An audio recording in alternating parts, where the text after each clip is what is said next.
नमस्कार।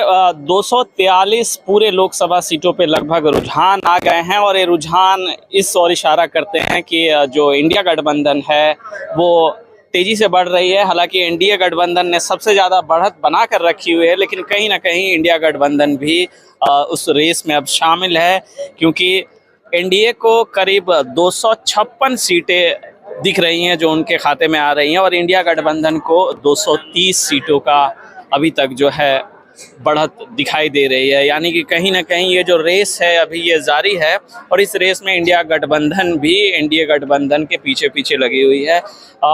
296 सीटों में 240 करीब सीटें जो है वो भाजपा को आती दिख रही है। यानी कि अगर इंडिविजुअल भी भाजपा चाहे तो अभी सरकार नहीं बना सकती है, क्योंकि 272 का जो आंकड़ा है वो सरकार बनाने के लिए चाहिए और इसके लिए भाजपा को अपने सहयोगी दल को साथ में लेना होगा। हालांकि 296 का ये आंकड़ा आ रहा है, तो अगर 296 का आंकड़ा भाजपा को मिल जाता है तो 272 की जो नीड होती है, जो जादुई आंकड़ा होता है, वो भाजपा के पक्ष में आ जाएगा और भाजपा की सरकार बन जाएगी। लेकिन वहीं दूसरी ओर 230 सीटों के साथ इंडिया गठबंधन जो है बढ़त बनाए हुए है और कांग्रेस को करीब 100 सीटें आती दिख रही हैं।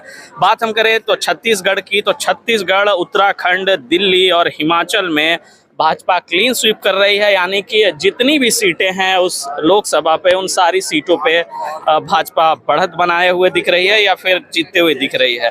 यूपी का खेल थोड़ा सा गड़बड़ जरूर है, क्योंकि यूपी में भाजपा को 34 सीटें और यहाँ पर समाजवादी पार्टी को 35 सीटें आती दिख रही है। यानी कि समाजवादी पार्टी जो है गेम चेंजर के तौर पर यहाँ पर दिख रही है। 35 सीटें समाजवादी पार्टी लेकर आई है। बंगाल की बात करें तो बंगाल में टीएमसी जो है 29 सीटें लाती हुई दिख रही है और भाजपा के खाते में 12 सीटें यहाँ पर आ रही हैं। मध्य प्रदेश में भी क्लीन स्वीप है, 29 की 29 सीटें बीजेपी के पक्ष में जाते दिख रही हैं।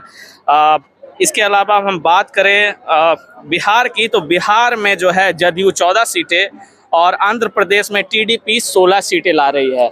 और अब जो है जब आंकड़ा लगभग साफ होता जा रहा है, तो अब जो तैयारी हो रही है वो सरकार बनाने की। यानी कि जो दोनों घटक दल हैं अपने अपने स्तर से प्रयास कर रहे हैं कि अपनी सरकार को किस तरह से बनाया जाए।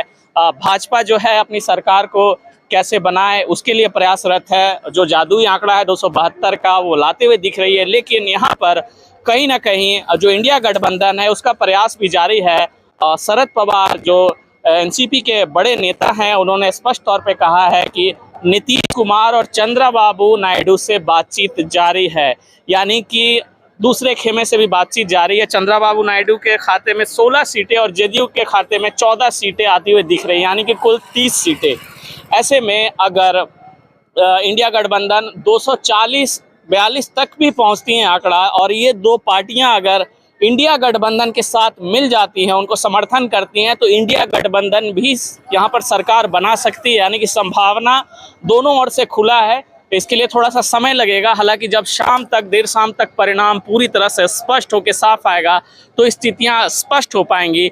लेकिन अभी तक स्थिति ये है कि ये जो मैच कहें लोकसभा चुनाव का, ऐसा कहा जा रहा था, एग्जिट पोल ने बताया था कि बहुमत में आ जाएगी भाजपा। हालांकि भाजपा बहुमत में आती तो जरूर दिख रही है, लेकिन कहीं ना कहीं कांग्रेस और जो इंडिया गठबंधन है वो भी उसके पीछे है। ऐसे में मौके की तलाश दोनों को है। जिसकी गोटी अच्छी बैठती है, गोटी सेट होती है, वो पार्टी, वो गठबंधन सत्ता में आ सकता है और सरकार बना सकता है। इस पूरी खबर पे हम अपडेट देते रहेंगे।